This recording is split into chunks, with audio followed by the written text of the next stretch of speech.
मित्रों, प्रदीप मिश्रा जी के उपाय सुनिए।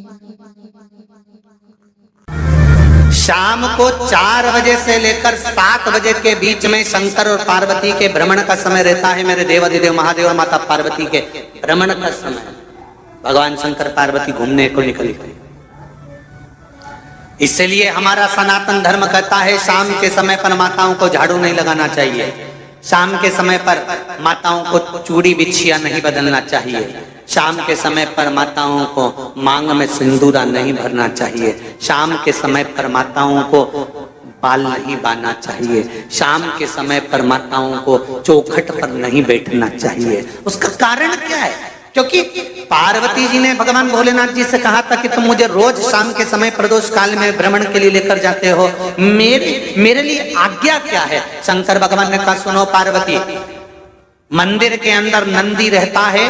जाने वाला यात्री जब मंदिर में मेरा दर्शन करने आता है तो नंदी के कानों में कहकर जाता है कि शिव जी को मेरे यहाँ लेकर आना।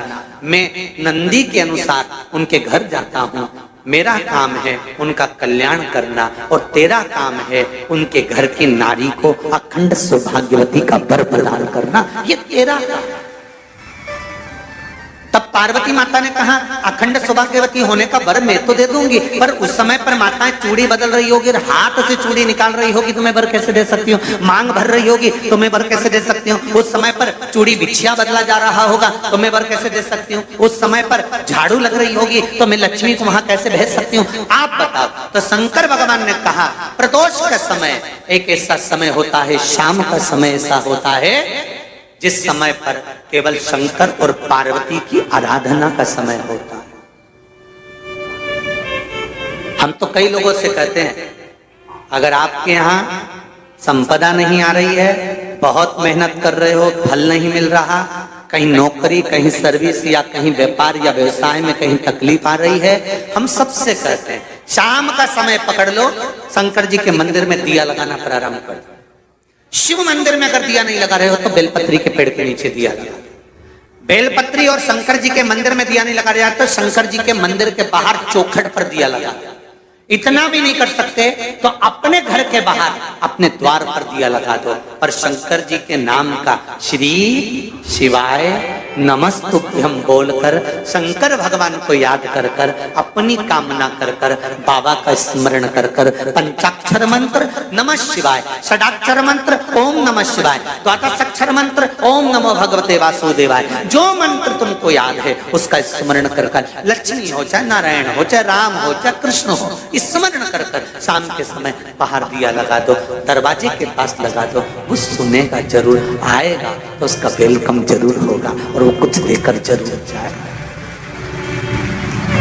नियम तो बनाओ, उसकी चौखट पर जाकर कहना प्रारंभ।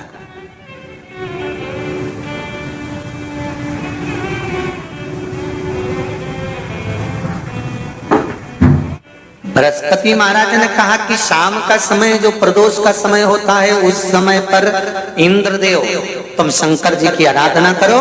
शिव आराधना से शंकर जी जो मार्ग प्रशस्त करेंगे, शिव आराधना से जो शंकर जी कहेंगे वो तुम करना।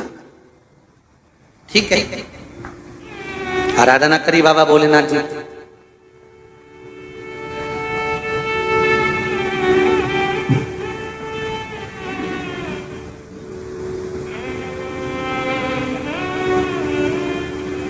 मालूम नहीं था इंद्रदेव को।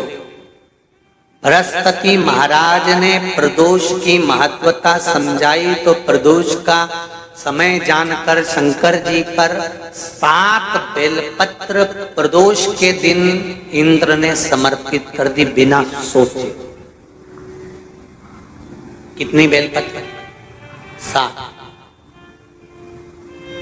प्रदोष का व्रत करो चाहे ना करो, मंदिर में चढ़ी हुई बेलपत्र को उठा लो,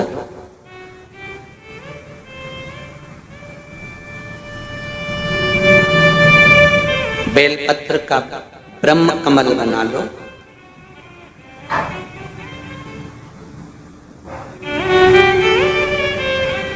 ब्रह्म कमल का मतलब होता है डंडी बीच में रहे, आसपास पत्तियां रहे। 7 पत्ती का ब्रह्म कमल बनाकर जैसे ये पत्तियां हैं एक जैसी रखी हुई हैं, तो इसको फैला लिया, 7 पत्ती को आपस में फैलाकर ब्रह्म कमल बना लिया। प्रदोष का व्रत करें ना करें, जरूरी नहीं है कि वृक्ष से ही पत्ती लेकर आओगे तो ही शंकर जी को चढ़ाओगे। शिव जी पे से चढ़ी हुई उठाकर धोकर ब्रह्म कमल बनाकर बाबा से विनय कर कर, हे प्रभु आज मैं इस काम के लिए जा रहा हूं, बाबा मेरा यह कार्य है, बोलकर श्री शिवाय नमस्तुभ्यम बोलकर शिवलिंग पर समर्पित कर दो। दिन भर के प्रदोष व्रत का फल बाबा एक बेलपत्री समर्पित करने पर ही प्रदान कर देता है। शिव प्रदोष व्रत कर रहे हो उससे बढ़कर कोई प्रसन्नता नहीं, पर नहीं कर रहे तो प्रदोष के दिन या 12 महीने शिवरात्रि आती है, ऐसे ही उपायों के लिए हमें लाइक, सब्सक्राइब और फॉलो करें।